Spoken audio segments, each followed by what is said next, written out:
Oke, ya, halo semuanya dan selamat datang kembali di Tanya Seputar Hukum ya. Dan untuk kali ini kita akan menjawab pertanyaan yang paling sering ditanyakan selama sebulan ini ya. Selama 3 bulan sih sebenarnya ini yang paling banyak ditanyakan dan saya sampai kewalahan untuk menjawab pertanyaan seperti ini, yaitu pertanyaan mengenai penipuan online, yaitu sudah transfer, setelah itu bagaimana kelanjutannya, langkah terbaiknya seperti apa dan lain sebagainya. Seperti itu banyak sekali pertanyaan ya. Salah satunya pertanyaan dari ini ya. Assalamualaikum Bang, mau nanya ya. Di sini saya dapat nomor dari YouTube ya. Saya ketipu barang dan sudah transfer terlebih dahulu ya. Cara laporkan nomor rekeningnya seperti apa dan apakah dana bisa kembali ke saya lagi? Seperti itu ya, pertanyaan itu paling banyak dan setiap hari orang yang kena tipu itu kok bisa ada. Saya heran, dan berarti modus penipuan seperti ini bisa omsetnya bisa sampai ratusan juta setiap hari berarti ya. Ada yang ketipu jutaan, habis itu ratusan ribu ada, jutaan ada, puluhan juta ada, bahkan bisa sampai ratusan juta juga ada. Biasanya berupa investasi bodong pakai kripto. Jadi model penipuannya banyak sekali ya yang dilaporkan ke saya ya. Jadi ada yang paling umum itu model penipuan yang sudah transfer terlebih dahulu, beri barang murah ya, beri barang murah berupa black market katanya seperti itu. Setelah itu nanti ditelepon ulang oleh yang mengaku sebagai bea cukai, setelah itu minta transferan agar barang tersebut lolos ya sebagai uang jaminan. Seperti itu nanti setelah selesai bahkan uang tersebut akan dikembalikan ya, janjinya seperti itu. Tapi ketika sudah transfer nanti akan dimintai uang terus dan nggak ada akhirnya sampai uang korban ini habis. Itu yang paling umum. Selanjutnya biasanya paket juga, paket luar negeri. Setelah itu ada juga mencairkan, berupa penipuan berupa mencairkan orang luar negeri ya. Jadi mengaku orang luar negeri, setelah itu nanti ngaku punya tabungan di bank ABC, yaitu bank-bank luar negeri. Setelah itu minta minjem uang ya, didekati terlebih dahulu. Setelah itu minjem uang, nanti uang tersebut akan dititipkan, posisinya yang ada di Indonesia, orang di Indonesia, senilai miliaran. Nanti akan diberikan jaminan uang atau upah terhadap karena sudah dipakai namanya, itu juga ada. Setelah itu ada juga model penipuan berupa pakai BRI Mobile ya, atau pakai virtual akun. Biasanya berupa aplikasi-aplikasi yang harus menyelesaikan tugas, nanti akan dibayar 40.000 setiap satu tugas. Setelah itu suruh deposit dulu untuk mencairkan tersebut ya, mencairkan uang tersebut. Setelah deposit nanti harus beli tugas lagi sampai nanti puluhan juta, banyak sekali yang seperti itu. Setelah itu ada lagi yang lucu, yaitu model penipuan biasanya mau hutang online ya, yaitu biasanya di SMS meminjamkan atau koperasi simpan pinjam.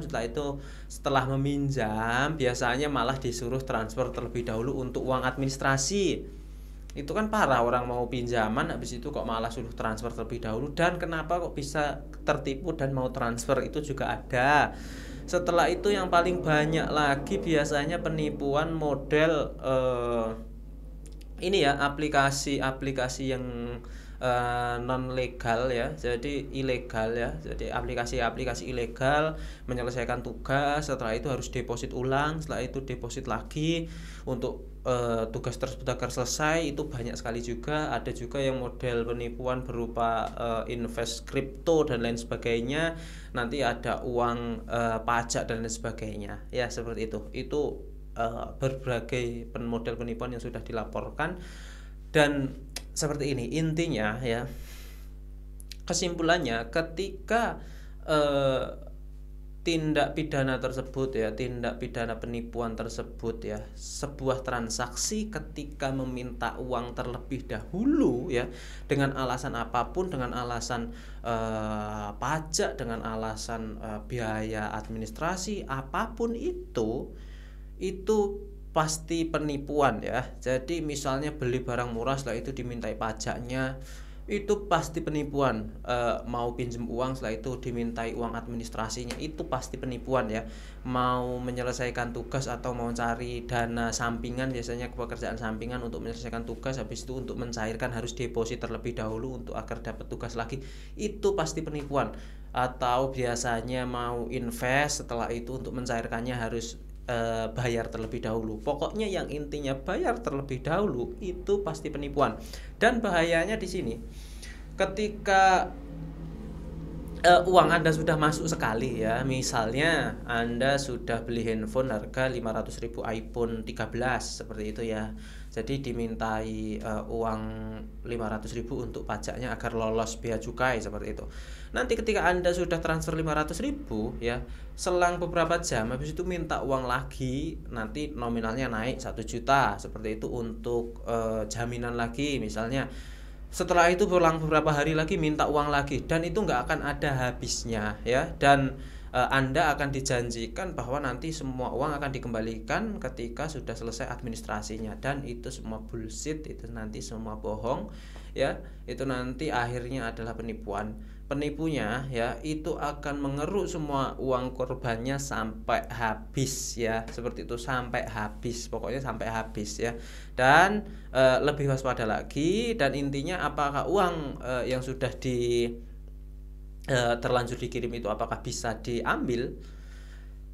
Ini tergantung ya, untuk prosedur dan langkah terbaik ketika memang terkena penipuan secara online ya, penipuan secara online dalam bentuk apapun yang sudah saya sebutkan di depan tadi, Anda bisa melakukan blokir rekening. Itu langkah terbaiknya. Untuk blokir rekening, apa yang Anda gunakan?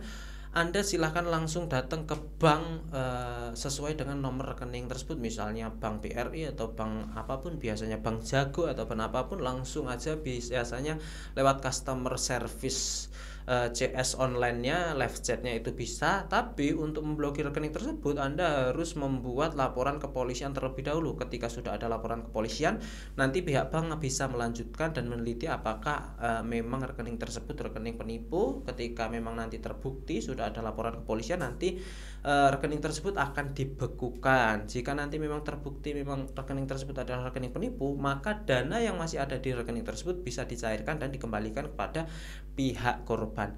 Jika masih ada, jika belum ditarik oleh penipu ya. Itu garis bawahnya. Jadi pertanyaannya, kembali ke pertanyaan awal, apakah bisa kembali lagi uang yang sudah saya transferkan kepada penipu tersebut ya. Saya sebagai korban merasa sangat dirugikan karena sudah ditipu puluhan juta. Ketika nomor rekening yang akan dibekukan tersebut masih belum diambil uangnya, misalnya Anda ketipu 30 juta sudah transfer ke nomor rekening tersebut, nomor rekening yang akan dibekukan, setelah itu nomor rekening tersebut ternyata masih ada dananya sekitar 30 juta, maka dibekukan bisa diambil oleh Anda ketika belum diambil. Namun ketika sudah diambil ya nggak bisa ngapa-ngapain lagi ya. Oleh karena itu ketika sudah terjadi penipuan atau Anda kena tipu secara online baik dalam model apapun, maka langkahnya Anda segera datang ke kepolisian, minta surat laporannya, setelah itu datang ke bank untuk membuat laporan ke bank tersebut, nanti untuk melakukan pembekuan terhadap nomor rekening tersebut. Itu langkah terbaiknya ya. Jadi lebih hati-hati dan waspada ya, biar nggak terjadi banyak korban lagi, karena banyak yang curhat mau bunuh diri, mau uang pinjem habis itu kena tipu dan lain sebagainya. Seperti itu ya. Saya pikir itu cukup ya. Seperti biasa, semoga bermanfaat dan terima kasih. Assalamualaikum warahmatullahi wabarakatuh.